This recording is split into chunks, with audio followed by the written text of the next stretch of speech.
twebaza Mukama nti walokoka waweebwa obulamu obuki naye waliyo abalokole nga n'olwaliyo bakaaba olw'ekibi ekitali kyabwe osobola okukaaba olw'ekibi kya musumbawo eriyo pasita nga waliwo ekibi ekiri mu bulamu bwe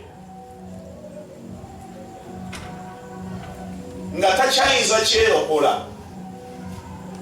Mwe abooluganda abali bano olunaku lwaleero njagala mutegeera ebigambo bino nti muli bamaliya.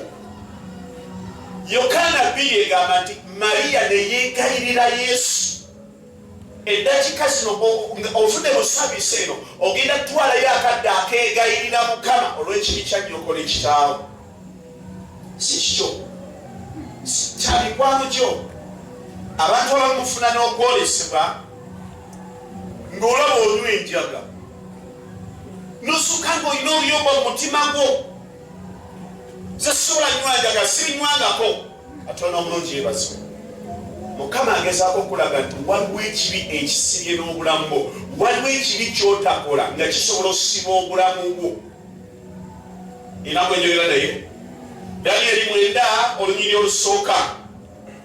Tuli mu Daniel